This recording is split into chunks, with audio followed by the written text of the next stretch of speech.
time to heal and feel, be real. You just gotta take your time, unwind and chill.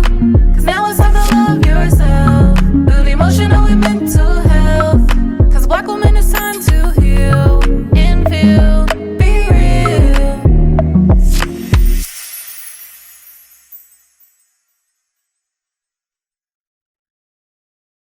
Hey y'all, we're back with another episode of Black Women Healing Podcast, and as usual, we have a special guest. And so today I'm going to go ahead and introduce our special guest, and then we'll do our this or that. Today we have Candice Marie. She is an international relations specialist, author of The Most Disrespected Person in America, and a global travel expert with over 20 years of experience living and working abroad. Her career includes impactful work with the Peace Corps, AmeriCorps, and organizations focused on anti-human trafficking and refugee support. Through her writing, mentoring, and social media platform at Shy Girls Fly, she empowers Black women to embrace international travel as a tool for healing, self-discovery, and freedom. Candice's mission is to inspire others to redefine joy and belonging by stepping beyond borders and societal expectations. Wow. It sounds good when you say it. I was like, who did all that? Doing? Yes, that's you. That is you. Yeah. So I'm thinking of a this or that. That's kind of in the line of what we're talking about today. Okay. If thinking of vacation, would you rather have a vacation? This is gonna be good. I can feel it. We'll say, would you rather have a vacation that's filled with friendships, Okay. or a vacation that's filled with like peers? Like right now, you can travel with people you haven't met before. There's all types of groups. So if you had to travel with a group that actually is focused on traveling, right? It's Black women, it's all types of travel groups, or traveling with your friends. Yeah. I can only do A or B, right? I can't be like C, none of the above. Nope. You got to pick one. No, Myra, no.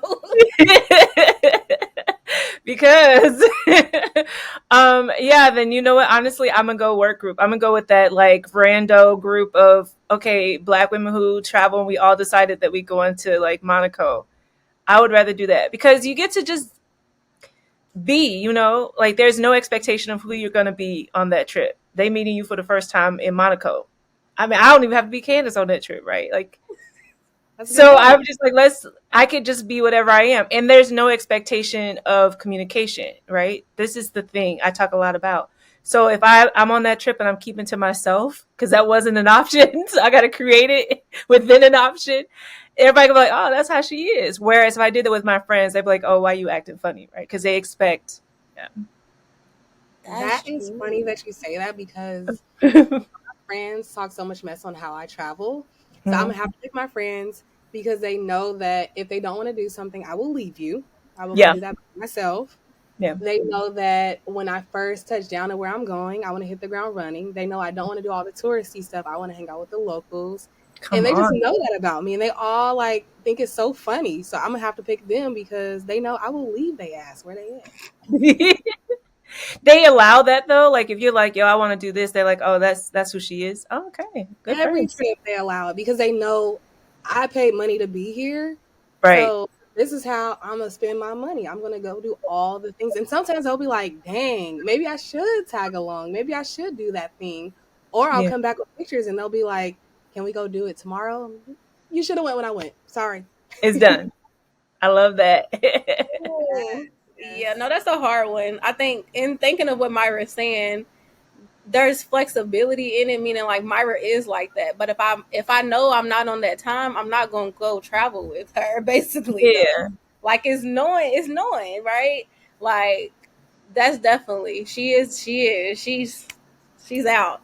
And it's a lot of beautiful things about it, but it's not always it's not always the time. Kind of like what you're saying of like these people who they don't know you at all. So whatever time you decide to be on is like it's okay. You're not going to get all of those questions.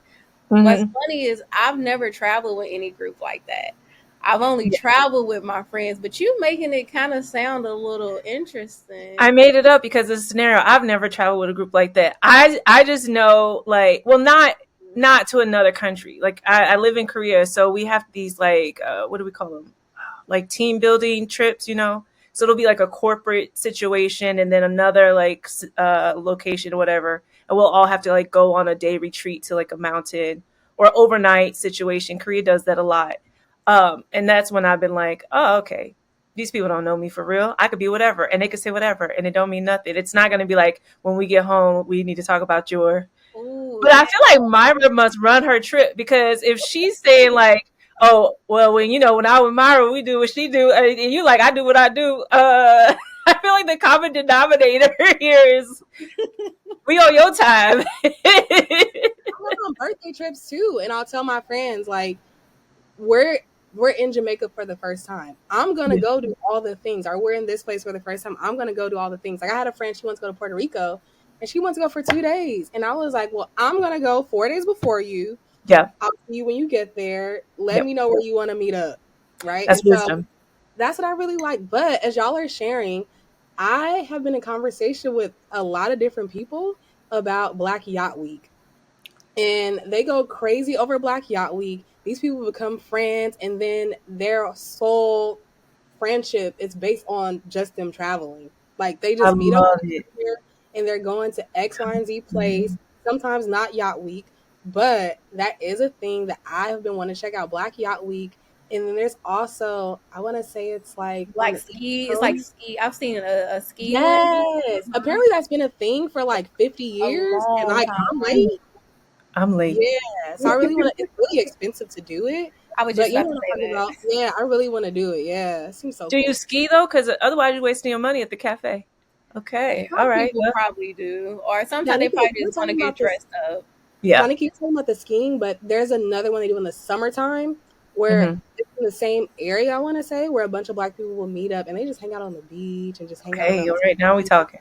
And it's like a thing you just gotta kind of know about. And I'm like, I Yeah. want to check that out. It's pricey, so people plan so far in advance, but I want to do it. Yeah. It seems cool. Oh man, I love this. I love this or that because I meet probably almost every day. I go on TikTok and I host a live, and people come in and they ask me about travel. And I've realized like I'm a solo traveler. Like I'll meet you in the country. I'll see you at the museum when I get in the country, and then we gonna have like coffee or something after our little museum, and then you go to where you went when you landed, and I'm gonna go to where like it's like we went out for dinner. We just happened to do it in Sweden. You know what I mean? I do that, but to be fair, like a lot of the people I travel with are guys, and they move different. I travel with girls, and like now we at war, now we frenemies. At the end of it, we don't come back the same. Whereas my guy friends be like, whatever. But girls who come through the room that are asking like, oh, travel advice, and who am I going to hang out with? They're looking for like the community things, right? They're like, tell me about these travel trips that people take together. They asked me to host one, and I was like, oh, I don't know how to do that, y'all. I'm not built that way. But yacht lifestyle, like it'll be fun. I feel like that's my retiree plan. I'll start traveling with people when I can't do it by myself no more. I'm here for that. Well, let's go ahead and get into it today, you all. We're going to be talking about healing actually through solo travel. Okay, all right. Now this part I know. And so, starting us off, what inspired you to leave the United States and explore life abroad as a Black woman? Mm-hmm. That's a good question because every time like someone asked me that, I had to like sit down and think about it more and more. And recently, one of my close friends who I've been traveling with, like we lived in Korea together. She was there for 7 years. I was there for I've been there for 20 now. And finally, after 7 years, she was like, "What made you want to live this life?" We sit next to each other in Korea, like, "Well, what made you want to live it?" And I think it honestly came back down to being in St. Louis and a part of the desegregation program in St. Louis. We called it DSEG, where I was like bused from the inner city to the county. And for me, that was like a whole new world. Everybody looked different. I was 7. I had never seen white people before in my life. And then I'm 7 and they're all white. And I think that just kind of was like, oh, well, how big is the world? And everybody talked different. Everybody speaking English, but they didn't sound like me. And I was like, well, how do other people talk? And then that same year, we had like a French teacher come in and visit from France. And she was in the room, like just talking. And I was like, wait, So even, there's other countries, there's other languages, and I've been obsessed ever since. So I decided like then I was going to work for the United Nations. I was going to travel overseas. I was going to study French so I could have like that path as a diplomat. And I kind of stuck to it until I got to Korea. And then I was like, oh, there's more. But that's kind of, I think that's what started it. I think this system that was designed for integration of one race with another one just made me completely cultural. Like I took it way too far, I think. They hoped I live in Webster. I was like, I live in Korea. Too far in the best way. Yeah. Yes, I took it all the way across the ocean. I said, how big is it? So, how exactly did you land in Korea? Because oftentimes when I meet Black women who live abroad, I more so commonly hear them living in Mexico, Japan, and Thailand. Those are like the three that I'm commonly hearing. I have friends that have moved to these places. How did you land in Seoul? I did undergrad, like half of my undergrad, I did it in England. And then while I was in England, I worked in France. So I did that whole like Western Europe thing, you know, how you just get on a train, you just keep playing around. So that was like, okay, I've conquered this part. I've conquered the languages I know, and it's too easy now. So I wanted to go completely the other way. And so it was going to be like China, Japan, or Korea. China was like, you know, people was coming over and then they didn't know what it was no more. I was like, okay, I don't want to live that life. Then I try not to talk too bad about China because I be on TikTok all the time, and you know that live would get cut real quick. And then Japan was harder. And you said your friends are in Japan. I'm like, that's not an easy one.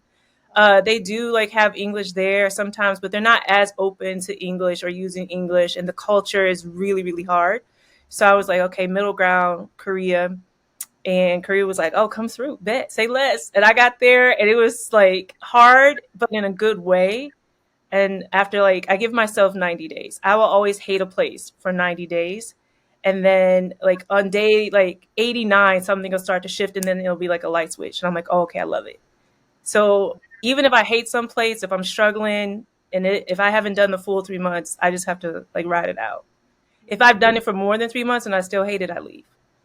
Which is why I don't kick it here that much. I love that. And talking about just like Black women moving abroad and things like that, I feel like I'm so far removed from Black women not traveling, but they still don't travel. And so I'm wondering, what do you think are some of the reasons why they don't travel alone in particular? Yeah, the culture. Like, look at how we're raised. You know, I think it's women in general. Like, women in general have been raised to kind of be a little bit dependent or take care of their families or whatever. Like, societal expectation is already putting you in this frame, and it's from birth. And then all of the media and everything around you is supporting the framing of what your identity is, what your expectation is, what your life goal should be. And then that frame gets reinforced within your own home. Your mom is doing it, so you got to do what she did. And then you add being Black on top of that, where we're very, for our own survival, we're very like family oriented. So families live together. Like I'm in a house right now that's 100 years old. My great grandfather's house. We were all born here. My mom, me, everybody was born here. Everybody lived here. My aunts are down the street. Like we're all still. So, like my great grandmother, she's still alive. She calls me the lost one because I'm the one who won't stay within the walls of our community. And then birth order. I hate to say it, but I think it's a thing. Like if you're the oldest daughter, that eldest daughter syndrome, I don't know. Y'all not nodding, so I think I'm not talking to eldest daughters here. That's what it is. Daughter. Yes, you are. Okay. I always got to check the room. I'm like, you get it? Oh, okay, never mind. You're the one that we spoiled then. That's what it is. We took care of you, which is why we don't do a lot of things. But that's what it is. I have a sister who's 10 years younger than me. So like that's my child. And then when she had a baby, I was like, okay, now I have another one. You just innately have these things. I think that's why Black women don't move. There's so many expectations that don't allow you to like what I call reach self-actualization. And then you gotta like know that there's something inside of you. I hate to quote Moana, but you know, you gotta feel that like something out there is calling me. Yeah, all of that. And you gotta decide to answer it. And you gotta decide to be ostracized by a community. Yeah. That whole thing. It's so layered. It's funny. I was laughing at you mentioning your grandma, not laughing at you, but because I travel before I had my daughter, I traveled somewhere basically every month, and now I'm kind of back doing that. And every time I go over to my grandma's house, she's like, "Where are you going?" "Oh, I'm going to Jamaica for a week." "Why are you choosing to do that?" That's Yeah. what she always said. That I remember when I first started traveling when I was 18. She'd be like, "Why are you doing that exactly?" Okay, Why? just let me know when you get back, which is so funny. But I'm curious for the both of you, as you reflect on the first time that you traveled, why did you do it? Yeah. And I want to hear Danica too. Yeah, I want to hear. That's why I'm waiting. I'm like, what you got? But, I mean, so if y'all listen to the podcast, y'all know I'm from Louisville, Kentucky. And so I think the very first trip that we ever did was it was to a family reunion. And this was not a different country. This was just a different place than Kentucky. This was to Tennessee. This was in Tennessee. I don't remember exactly where, but it was a family reunion. And I remember we fought the other kids. Oh, at your family reunion. At the family reunion. Like So we you didn't fought like the your kids, cousins. yeah. The kids didn't like the other kids. We didn't have a good time. Yeah. What's funny is I had to be so little because I don't really remember the details about it. And nobody talks about it. But if I'm thinking of the very first time I left Louisville, Kentucky, that was the first time. Do you think it left like a kind of a bad taste? Like, okay, this will happen when I leave, so no more leaving. Did it set some kind of precedent? Not really. Maybe Um, family stuff, if I'm being honest. Like yeah, thinking of like when you meet new family you've never met before, it can go different. Like it can go a lot of different ways because you don't really know these people. You know, like yeah, family is family, but they're different, and especially geographically, we all different too. yeah. Um, but I don't think it did anything. But if I'm following Myra's thinking, that was my very first time leaving. Yeah. Leaving your environment. I think, man, I don't even know. I want to say England, but I get the feeling.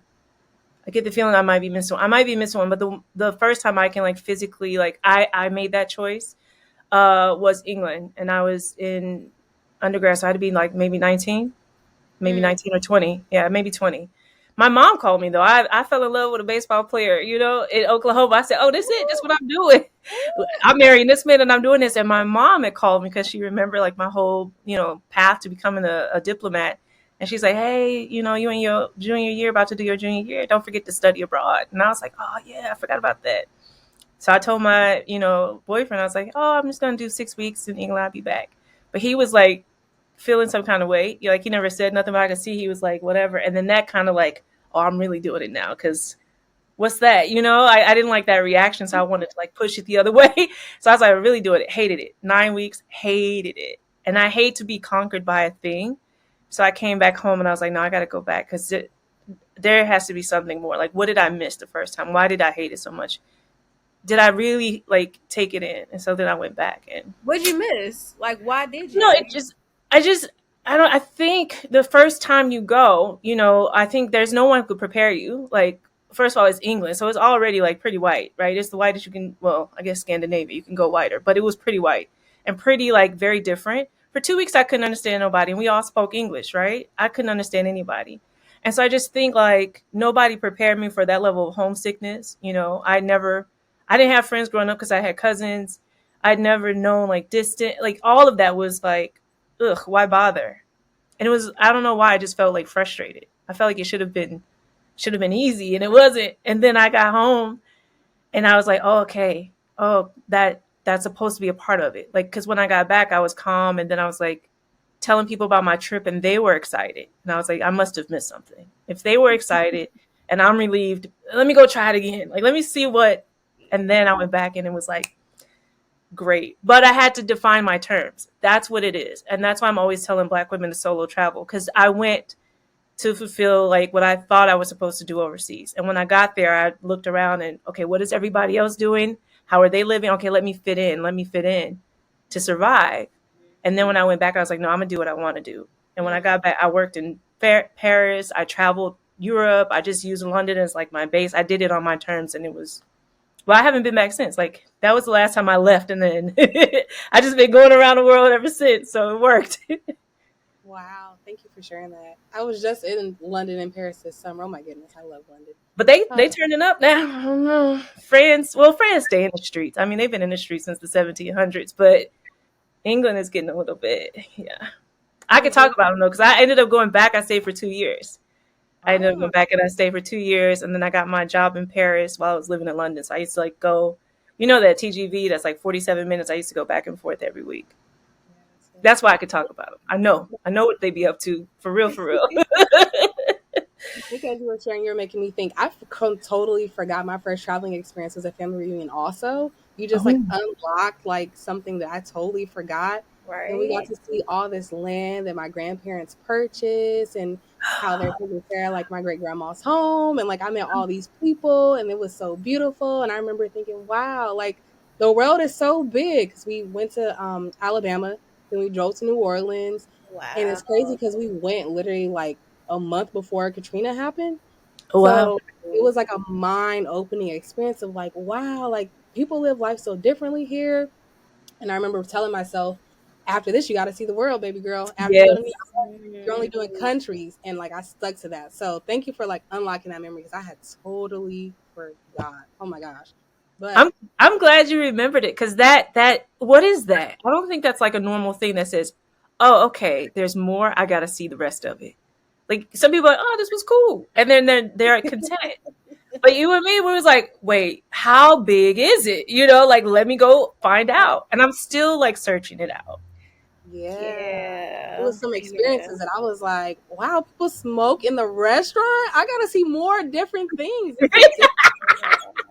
I Yeah. love that was what did it. Yeah, that's interesting. Yeah. And so as we're talking about this is making me think about healing and self-discovery and how Yeah. trips can do this for us because Danica, again, you unlock like that little kid of me being like, oh my gosh, like there's more of me out in the world. There's different types of people out in the world, meeting my family, and then hopping around. So Candice, how do you feel that traveling can serve as a way for healing and self-discovery?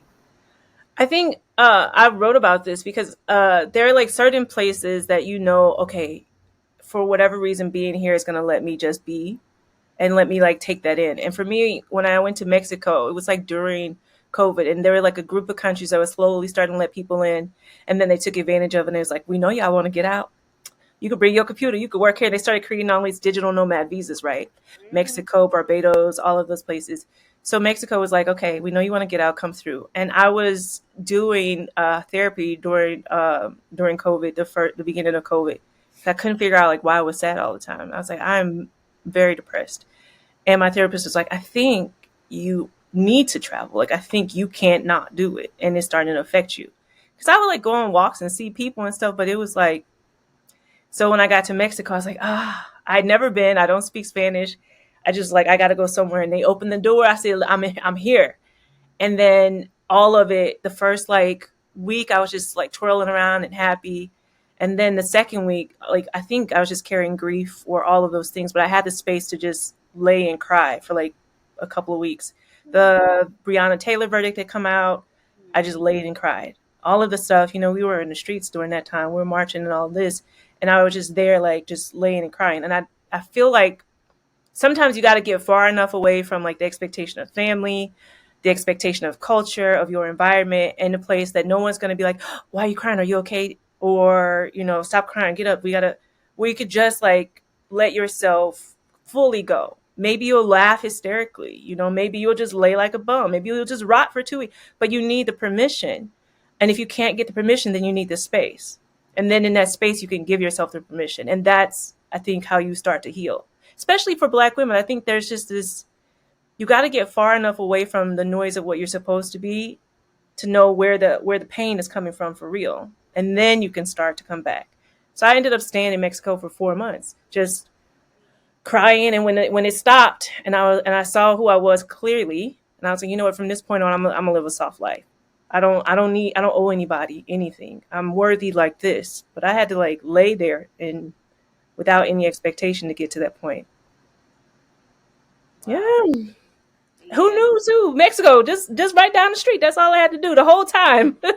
Because by that point, I had done about 20 countries, right? Without ever having that realization. So it Yeah. took a while.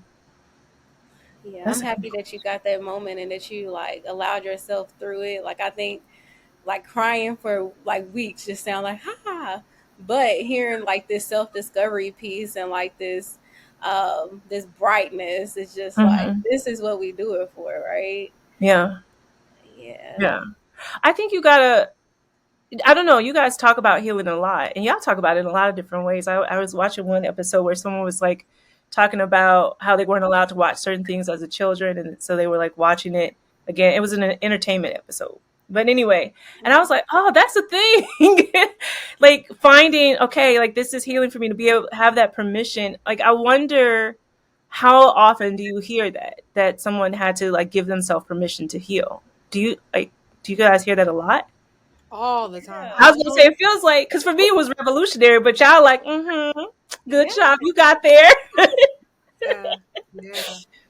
Hmm. Yeah, there's so many factors to it too. Like even like how Myra just had like the aha moment and like we just unlocked the memory. Sometimes it is through us talking about it or like what we're talking about today. Sometimes it's through healing and traveling and through experiences. So Mhm. it's so many different reasons and things we unlock in different chapters of our life. And that's why too we talk about healing never ending Yeah. because like really we're just unlocking different chapters. That's why it's continuous. It never stops. hmm Oh, I love that. I do love that. Yeah. I Well, think too. I want to point out that it looks different because I say like, oh, I healed and I came to the bright side, and you might, have solo travel, and it might reveal like you can't be alone. You'd be like, okay, you learned something. You're actually more healed with people and around people, or in a group, or on a yacht trip than by yourself. Like maybe the silence and the exploration of it all is too much. I do want to make space for that. That's a reality too. Like maybe that would be a very excessive way to attempt to heal and to find yourself. I'm learning to make space for that. I used to didn't. I'm like, girl, just do it. And I'm learning that that's not everybody's answer. look, funny you say that. I want to share my own personal thoughts about this because Tell I've me. never traveled alone. So I have been to, I've been to Ghana, like thinking of countries. I've been to Ghana, I've been to Jamaica, Mexico. I've been to some places. I've been to a lot of different states in the United States. I've been to places, but everywhere I go is with someone. I might stay by myself a few days, like Myra is saying, or I might go by myself for a few days, but it's knowing that somebody is going to come or if they Mm-hmm. left, I know I'm gonna be leaving in a couple days anyways. Mm-hmm. um and I kept having it on my list every year, like the last 2 years, like solo travel, like you need to do it, you need to do it. And I realized like I think the reason why I didn't, and maybe this is a moment for me, but it's like I feel like I do a lot of stuff by myself already. Like Mm-hmm. meaning like I live in California now. I live in LA, and this is not where my family is. And so I do have a lot of friends. I have great community, which is beautiful, but I live alone. Like I do stuff by myself. I go out to eat by myself, movies by myself. Like I do stuff. So it almost feels like, do I need to go somewhere else by myself? Like I do things. Um, but I do want to try it to see what happens. Cause like you're saying, I might go and it might be some of this self-discovery and healing that happens that really unlocks this identity like in who I am. Or Mm-hmm. it might be like what you're saying where I'm like, girl, you don't need to do this. You don't have to prove nothing. I do think I'm a Gemini, so I would say I'm a hypocrite, but I'll just say I'm a Gemini, so I can see both sides. And I will say, I think everybody needs an international solo trip by themselves. See how you? International. Yeah, I feel like you need to go overseas by yourself.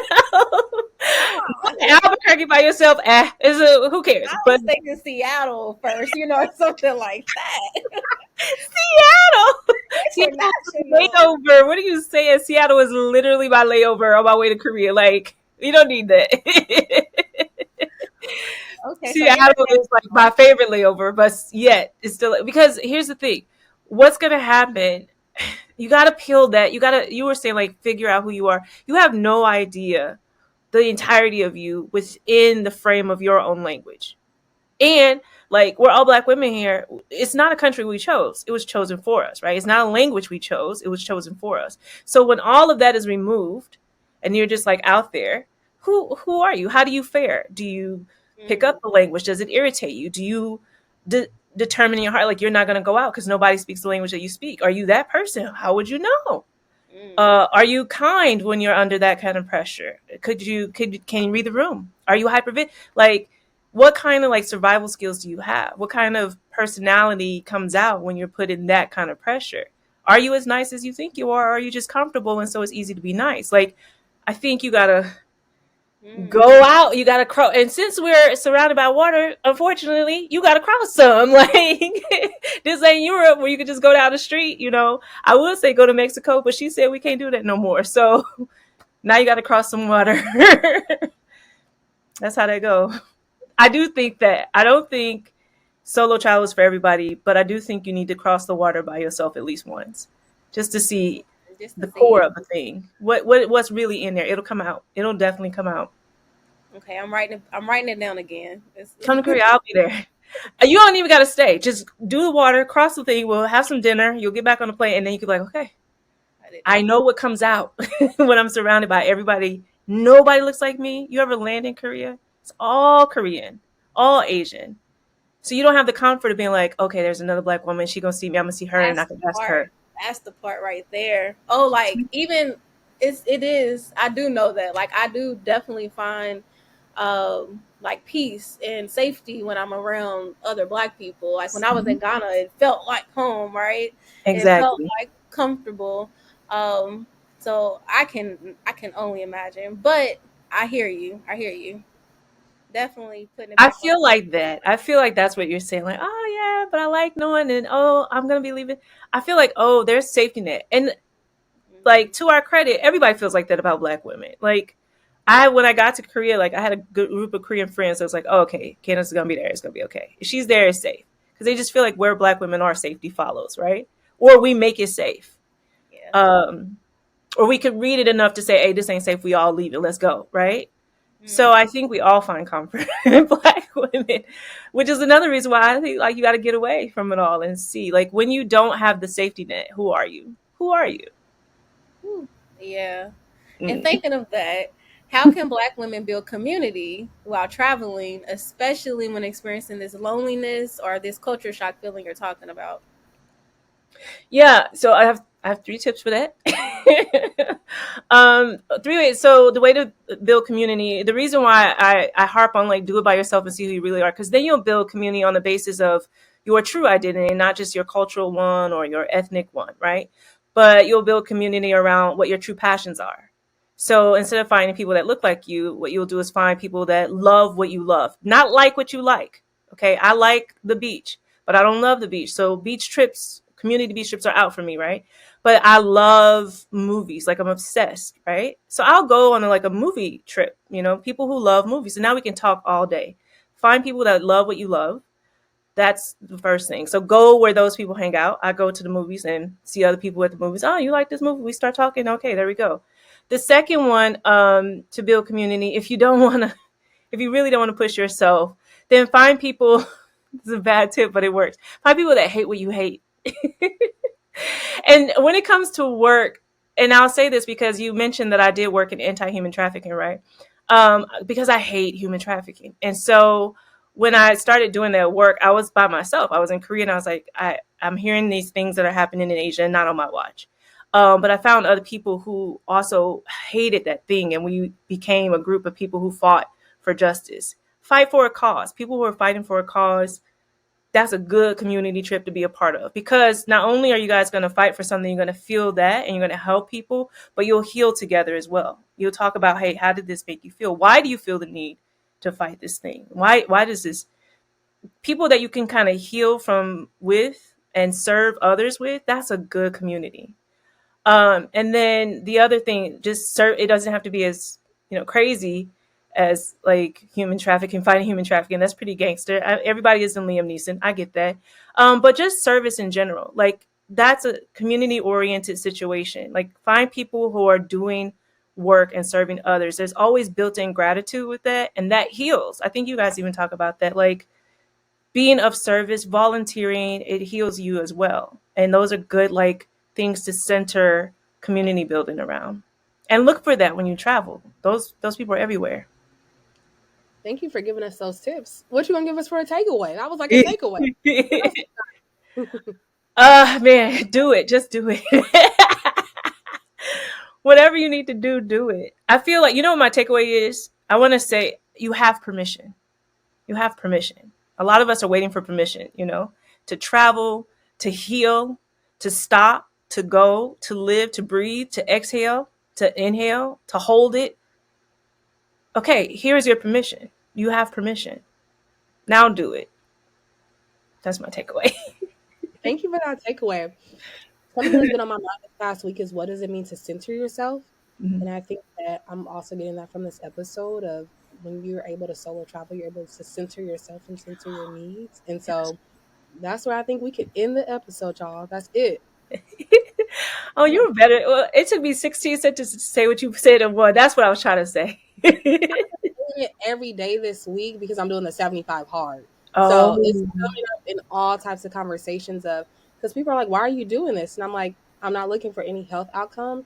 It's for me to purposefully center myself. So I'm going to do a 365 hard. It's not going to be a 75 hard. It's 365, doing it every day. Okay, you're that person. I see you're that person. She's like, I go to, what did you say you went, Alabama? You're like, what else is there? 75, what else is there? I'm a curious person. I want to see all the things. Show them to me. Yeah. Hey, how do you know, though, when you're not centered? How do you find that out? Like, I think solo travel will let you know if you're centered or not. You'll get there and be like, oh, wow. Why am I crying? Something out of balance. But how do you know? Like, My did you do stomach 75 hard because you knew you weren't centered? My stomach hurts. I have learned that throughout my life, I experience how I'm feeling in my body. So I'll either have, I'll struggle with digestion, or I'll literally have stomach pains. And it's something that I've identified with my therapist over the past few weeks. So that's how I know I'm not censored, but I'm feeling censored. Yeah. Can I ask? That could be an episode. Oh, okay. Because I'm worried. Now I'm wondering, like, Danica, how do you know if you're not centered? I mean, I kind of think, like you're saying, I mean, I can feel it in my body as well. Yeah. It's not, doesn't come up as pain, but definitely, like I feel like I'm pretty in tune with my feelings. So it's like, okay, if I'm angry, when I start getting irritated, No, I'm like, oh yeah, you're offset. you off. Because I'm not typically like a nasty, mean person, but when it start getting to like everything snappy, yeah, something's going on. Okay. Yeah, when the feelings become too intense, right? When it feels like these feelings, whether it's sadness, happy, whatever it is, it's like, ooh, it's too intense. Usually that means that I'm not. Okay, that's good to know. What All about right, you? I took something. Hold on. Okay, What- everybody took something away from this. Yeah, I needed to know that. I'm like, how do you know? Yeah, I don't know. That's why I'm asking y'all. Like, how you know? What's the giveaway? I guess for me, and I've just said, oh, it means I need to travel. I need to go. I need to move around. But it might, like, whenever I get that feeling, I think that's me off center. Like, based off of how you guys have defined it, I'm like, oh, that must be me off center. And then if I go and I come back and it happens again in 2 weeks, and then it starts that time span between it's getting shorter and shorter of me like losing my center, then I'm like, okay, I'm gonna have to get more than a trip. Like somebody's gonna have to step in and intervene. Yeah, because or I just go further. I'm like that Mexico was too close. I gotta try Australia next time. But usually a trip will center me back. So I don't know. I got maybe my stomach. I gotta start listening to my body. I think is what I'm taking Listen to away. your body. And I think Yeah. that's a takeaway for our guests too, of what does it mean for you to be centered. And so I'm gonna give y'all that for homework, and that is gonna be it for this week's episode of Black Women Healing Podcast.